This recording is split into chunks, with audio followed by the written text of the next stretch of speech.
નમસ્કાર શિક્ષક મિત્રો તથા વિદ્યાર્થી મિત્રો, મારી યુટ્યુબ ચેનલ અતિકવારામાં આપ સૌનું હાર્દિક સ્વાગત કરું છું। આજે તમારા માટે લઈને આવી ગયા છે દ્વિતીય સત્રાંત કસોટી પેપર સોલ્યુશન।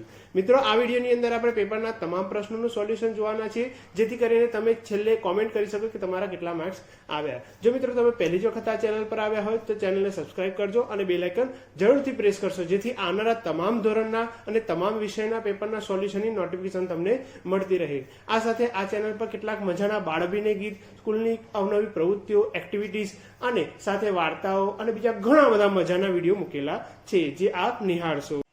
તો મિત્રો, આ વિડીયોને તમારા તમામ કોન્ટેક્ટ અને તમારા તમામ ગ્રુપમાં ફોરવર્ડ કરશો, જેથી દરેકને આ વિડીયોના લાભ મળી રહે। ધન્યવાદ। નમસ્કાર મિત્રો, તારીખ 15/4/2024 વાર સોમવાર, ધોરણ 7 વિષય ગણિતના પેપરનું સોલ્યુશન જોઈશું। પ્રશ્ન નંબર 1 ખાલી જગ્યા પૂરો 0.2 એટલે કે 20%, બીજી ખાલી જગ્યામાં 160%, ત્રીજીમાં 9% અને ચોથીમાં 125% થશે।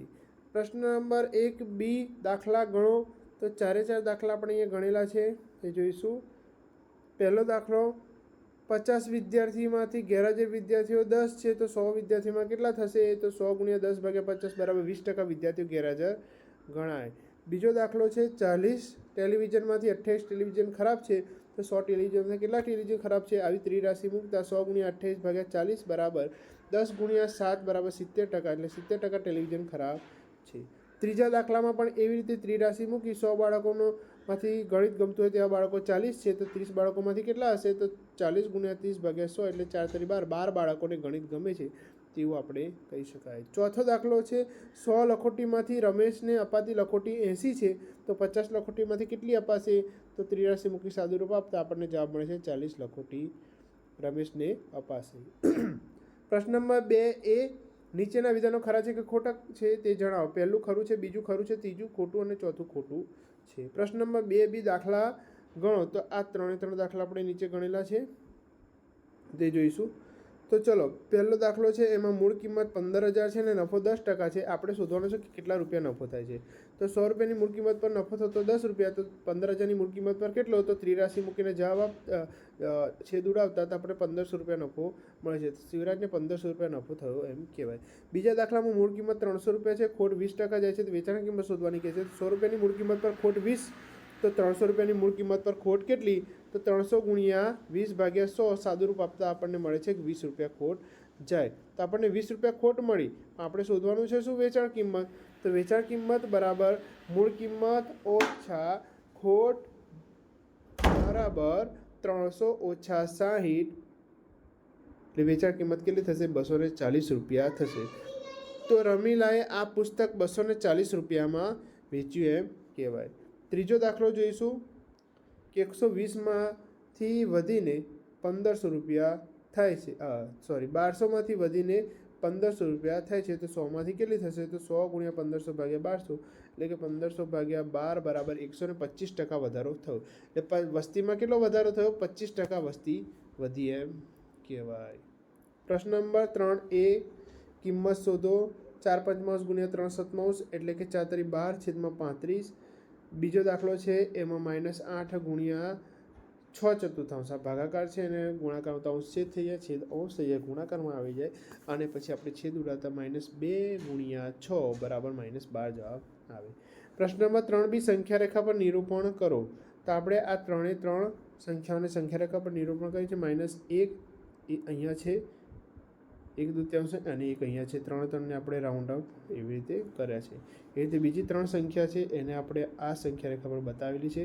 હવે આમાં 0 અને 1ની વચ્ચે 1/2 અહીંયા આવે છે, 3/2 અહીંયા આવે છે, -1/2 અને 3/2 અહીંયા આવે છે। તો આવી રીતે આપણે સંખ્યા રેખા દોરવાની છે। પ્રશ્ન નંબર 4 નીચેના પ્રશ્નોના જવાબ આપો। ત્રિકોણના ક્ષેત્રફળ શોધવાનું સૂત્ર 1/2 પાય × વેધ, વર્તુળના પરિઘ શોધવાનું સૂત્ર 2πr, સમાંતર બાજુ ચતુષ્કોણના ક્ષેત્રફળ શોધવાનું સૂત્ર સમાંતર બાજુ ચતુષ્કોણનું ક્ષેત્રફળ b × s થશે। વર્તુળનું ક્ષેત્રફળ શોધવાનું સૂત્ર તો πr² થશે। 4b ઉકેલ શોધો। સમાંતર બાજુ ચતુષ્કોણ એક બાજુ અને અનુરૂપ ઊંચાઈનો 5 સેન્ટીમીટર અને 3 સેન્ટીમીટર, તો તેનું ક્ષેત્રફળ શોધો।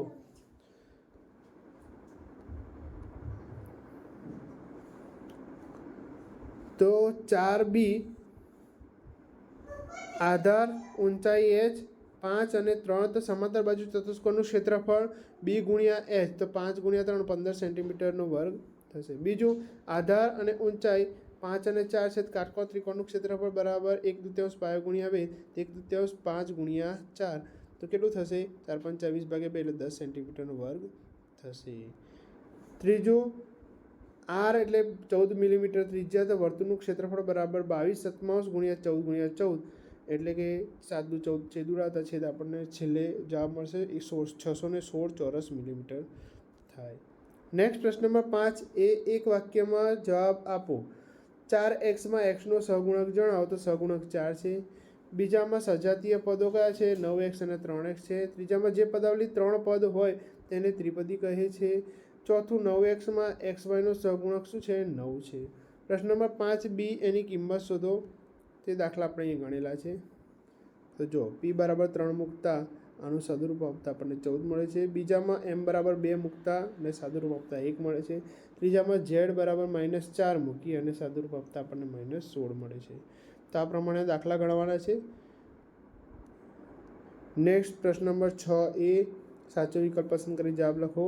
પહેલામાં c જવાબ આવશે, બીજામાં a ની 10 ઘાત આવશે, ત્રીજામાં 3 ની 12 ઘાત આવશે, ચોથામાં 1 જવાબ આવે છે. પ્રશ્ન નંબર 6b સાદુરૂપ આપો. તો અહીં સાદુરૂપ આપતા આપણને 2 ની 3 ઘાત, 2 ની 4 ઘાત અને 2 ની 8 ઘાત. આધાર સરખો હોય તો ઘાતનો સરવાળો થાય, તો 2 ની 15 ઘાત જવાબ આવશે. બીજાની અંદર ભાગાકાર છે, તો બે રીતે દાખલો ગણાય. ભાગાકારને આપણે ગુણાકારમાં ફેરવીએ તો જે ઘાત છે એ ઋણ થઈ જાય, અને એવી રીતે આપણે દાખલો ગણીએ તો 6 × 3 125 જવાબ આવે. એ જ રીતે આપણે ભાગાકાર છે, તો ભાગાકારનો નિયમ છે કે આધાર સરખો હોય તો ઘાતની બાદબાકી થાય, પરંતુ આગળની ઘાત મોટી હોવી જોઈએ.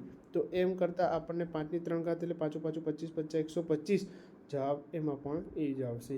ત્રીજો અને ચોથો દાખલો જોઈએ તો 3 ની 3 ઘાત ગુણ્યા 3 અને આખા કૌંસની 3 ઘાત, તો કૌંસ દૂર કરતાં આપણને આવા પ્રમાણનું સ્વરૂપ મળે છે. એમાં આપણે આગળ વધતા સાદુરૂપ આપતા 3 ની 12 ઘાત મળશે. એવી રીતે ભાગાકારની 4 ની 6 ઘાત અને 4 ની 3 ગુણ્યા 4 ની 2 ઘાતનો પણ આપણે જવાબ લાવીશું, તો છેલ્લે સાદુરૂપ આપતા આપણને 4 જવાબ મળે છે. તો આ પ્રમાણે દાખલો ગણીશું. મિત્રો, પ્રશ્ન નંબર 7 માગ્યા મુજબ જવાબ આપો. સમબાજુ ત્રિકોણ માટે સમમિતિની રેખા જણાવો, તો 3 સમમિતિ રેખા છે. બીજો, આકૃતિ માટે પરિભ્રમણીય સમમિતિનો ક્રમ કેટલો છે? તો 180 ડિગ્રી. 180 ડિગ્રી ફેરવીશું તો પરિભ્રમણીય સમમિતિનો ક્રમ આવશે. ત્રીજું, આકૃતિની સમમિતિની અક્ષ દોરો, તો અહીં દોરેલી છે. નીચેની આકૃતિની સમમિતિની રેખા બાકીના કાણા શોધો, તો અહીં એક કાણું આવશે જે બતાવેલું છે. લંબચોરસ માટે સમમિતિની રેખાની સંખ્યા, તો 2 રેખા થશે. આડા અને ઊભા બંને અરીસામાં અંગ્રેજી મૂળાક્ષરના જે અક્ષર પ્રવૃત્તિ સમિત થાય છે તે પૈકી કોઈ પણ એક અક્ષર, તો અહીં ઓ પણ થશે અને એક્સ પણ થશે. આપણે 2 લખેલા છે, જે 1 લખેલો છે સાચું આપી શકાય. ચતુષ્કોણ માટે સમમિતિની રેખાની સંખ્યા જણાવો, તો નિશ્ચિત નથી, અનિશ્ચિત છે. કારણ કે અહીં ચતુષ્કોણ કીધું છે. ચતુષ્કોણના ઘણા બધા પ્રકાર છે, અને કોઈ ચોક્કસ પર્ટિક્યુલર ચતુષ્કોણની નામ કીધું હોત તો આપણે એની સમમિતિ રેખાની સંખ્યા કહી શકતા હતા. એટલે અહીં અનિશ્ચિત છે, આપણે કહી શકતા નથી. નીચે આકૃતિની સમમિતિની અક્ષ દોરો, અહીં દોરેલી છે. ત્રુટક રેખા પરથી પ્રતિબિંબ વડે આકૃતિ પૂર્ણ કરો, તો અહીં પૂર્ણ કરી છે આપણે, એ પ્રમાણે પૂર્ણ કરવાની છે. ચોરસ માટે સમમિતિની રેખા જણાવો, તો 4 થશે.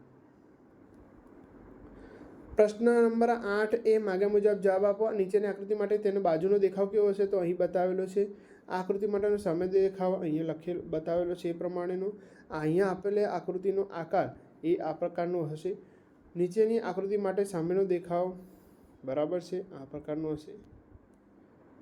હવે પ્રશ્ન નંબર 8b માગ્યા મુજબ જવાબ આપો. નીચેની આકૃતિમાં કેટલા સમઘન છે? તો 24 સમઘન છે. બીજો દાખલો 2 સેન્ટીમીટર બાજુ ધરાવતા 3 સમઘનને પાસે ગોઠવતા લંબઘન બનાવેલ છે, તો તે લંબઘનની લંબાઈની પહોળાઈ કેટલી થશે? 2 2 2 એટલે 2 2 4 ને 2 6 સેન્ટીમીટર લંબાઈ થશે, અને પહોળાઈ કેટલી થશે? 2 સેન્ટીમીટર થશે. સમઘનના ફલક અને શિરોબિંદુની સંખ્યા, તો ફલક 6 થશે અને શિરોબિંદુ 8 થશે. ધન્યવાદ. જો મિત્રો વિડીયો ગમ્યો હોય તો વિડીયોને લાઇક કરજો, કોમેન્ટ કરજો અને ચેનલને સબસ્ક્રાઈબ કરજો, જેથી આવનારા તમામ વિડીયોના નોટિફિકેશન તમને મળી રહે. આભાર.